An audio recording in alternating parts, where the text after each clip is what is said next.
Stephen Smith. I'm with Christian Leadership Partners. We provide leadership solutions for profit and nonprofit organizations for coaching, teaching, and mentoring. What we want to do is we want to provide you with the tools that you need so that you can become a successful leader. You're also more than welcome to use these tools that we provide on our website, christianleadershippartner.org, and use them for your subordinates. If you can develop leaders within your organization, then your organization can be that much more successful. And I encourage you to do that. Also, don't forget to subscribe over here so you don't miss any one of these videos. Now, these videos are designed to help you to become a better leader. And what we're doing this week is we're looking at the lessons from the kings of Israel. These lessons can actually help provide us leadership direction and purpose within our own lives in three different ways. The first thing that we want to do is we want to take a look at what good leadership looks like, and then we also want to take a look at what bad leadership looks like.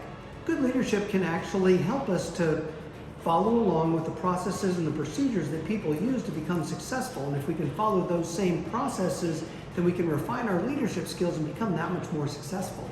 We can also look at the things that they did to fail. And if we avoid those failures, or the things that they did to fail, then we ourselves won't fail either. So we want to make sure that we can do that also. We also want to take a look at a historical record of what leadership looks like. And the reason we do that is it gives us an opportunity to see how they planned, how they prepared, how they executed, and what the results of their planning, preparation, and execution were. So we can see the results of leadership in action. Once we're able to look at the historical record, and this picture of the kings of Israel can give us a really good picture of that, we want to make sure that we follow along with that process. The third thing that we want to do is we want to take a look at servant leadership. Now, servant leadership is not demonstrated by hardly any one of these kings. It wasn't very popular back then, but Jesus Christ made it very popular. And in fact, if we look to the perfect leader, we can see that Jesus Christ led his disciples wonderfully, and in fact so well that after 2,000 years, the Christian organizations are still vibrant and around, following the processes and the teachings of Jesus Christ. So if we can follow his ideas and his concepts, then that concept of servant leadership can help us succeed as leaders as well. So what we're going to do in the last few days of this study is we'll take a look and compare all the other kings to Jesus Christ and see how this servant leadership can help us as well. So what we're going to do today is we're going to take a look at King Joash. King Joash was the son of King Jehoahaz, who died. We can see that he didn't really follow along with anything wise either. We know that he did a couple of good things, and we'll identify those things as we go along, but he also failed at a lot of other things also. Let's take a look and see what the Bible says. 2 Kings 13:10 tells us, Jehoahaz, son of Jehoahaz, began to rule over Israel in the 37th year of King Joash's reign in Judah. He reigned in Samaria 16 years. These 16 years were turbulent, and there were lots of opportunities for him to be able to be successful, but there are also opportunities that he took that did not allow for his success. Remember, his father left him with a very small army, and he was not able to really succeed in anything that he did. In fact, we can read this in 2 Kings 13:11. It says, "But he did what was evil in the Lord's sight. He refused to turn from the sins that Jeroboam, son of Nebat, had led Israel to commit." So he followed along in the same failures of his father. And we want to make sure that the leaders ahead of us do not cause us as leaders to fail. So what we want to do is we want to identify those negative aspects of the leaders ahead of us, and if they've done something that caused our organization to fail, or if it didn't allow them to move up to the next level, then we want to try and avoid those things and try and identify the things that will enable us to be able to become better leaders. So how can we do that? Well, what we want to do is we want to make sure that we create lists and we follow along with different goals and attributes that we know that we have, and we want to make sure that we align these things within the organization so that we can make sure that those things are all progressing on an upward path. So what we want to do then is we want to make sure that we go out and we seek wise advice. And this is one of the benefits that Joash had.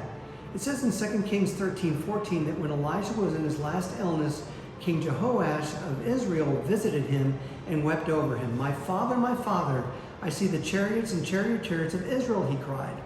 So we see that he went to Elijah for some wise advice. And because he did this, the Lord honored him with this. What can I do? How can I be successful? What can I do to succeed in this instance? And in fact, we need to be able to do that same thing as leaders also. We want to identify the things that we need to do to be able to be successful. And we can ask people for wise advice. In this case, he went to Elijah, one of the prophets, and he knew that he would know what he needed to do. So we need to be able to identify those people in our lives. This really seems like it's a common theme for us over the past couple of days. The only thing that these kings of Israel did well was that they went and they looked for wise advice when they needed it the most. Remember, Jehoaz prayed to God, and God delivered him. His father went to Elijah, and Elijah helped him. Elijah is helping King Joash here. So what we want to do is we want to make sure that we do those things. So what Elisha did was he told him, pick up an arrow, put my hand on this, and take these arrows, strike them on the ground, and then shoot them out the window. So he took 3 arrows from the quiver, struck them on the ground, and then he shot them outside the window. Now Elijah was upset because he didn't think strategically. He didn't think forward and say, if I take all of these arrows, then I'm going to be that much more successful. So we want to make sure that we're not holding back as leaders, but that we're going out and doing the things that we know that we need to do. This is 2 Kings 13:14. This is 2 Kings 13:19. It says, but the man of God was angry with him.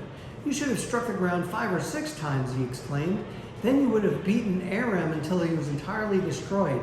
Now you'll only be victorious 3 times. What we want to do is we want to make sure that we're taking the opportunity to be able to move forward in the things that we know that we need. We want to be bold as leaders and go out and take the things that are ours and make sure that our teams are going forward and taking as much as what they need to be able to be successful.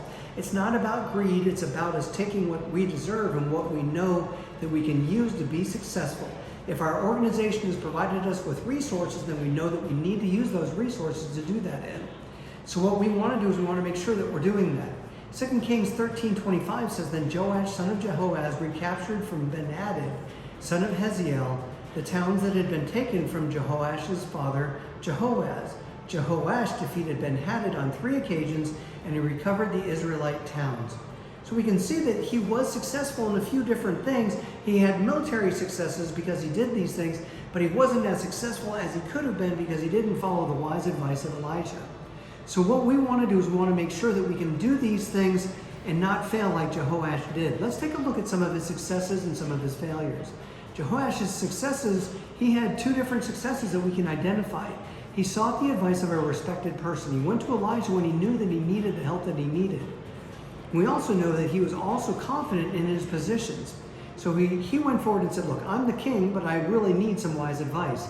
And we as leaders need to be able to do that. We need to be able to say, I'm the leader, I happen to be in charge here, but I also need to recognize that I can use the advice of my subordinates or the people around me so that the entire team can be successful and it's not just about my ego. Jehoash also had some failures. He failed to perceive future victories. He never turned from following those that were before him, and he was unable to completely defeat his enemies. What are the things that are still out there that we've been unable to do as leaders? Well, we want to make sure that we're able to do that and succeed where Joash failed. So we want to ask ourselves these 2 questions. There's a worksheet down in the notes down below. You're more than welcome to download that and use it, but either way, I do encourage you to write these questions down and answer them to the best of your ability. Whose advice do you value the most? If you can identify whose advice you value the most, then what will happen is that you'll start pursuing them and seeking them out whenever you have a question. The second question that we have is how do you verify that advice that you receive from others? Now, a lot of times we'll receive what we think is good advice. We go out and we completely fail because we didn't analyze the advice that we had. We want to think about the advice that we get. We want to make sure that we make the wisest decisions for the organization, for the team, and for our subordinates. When we're able to do that, then we're able to succeed as leaders. And that's ultimately what we want to do, correct? So again, I encourage you to download a copy of these notes, download this resource, and make sure that you're using it to the best of your ability. Share it with your subordinates, share it with your peers. I encourage you to share this on Facebook, on YouTube, on Instagram, any of the places that you happen to be watching this at. But I also do encourage you to make sure that you take these tools and go out and be that leader that you know needs to be.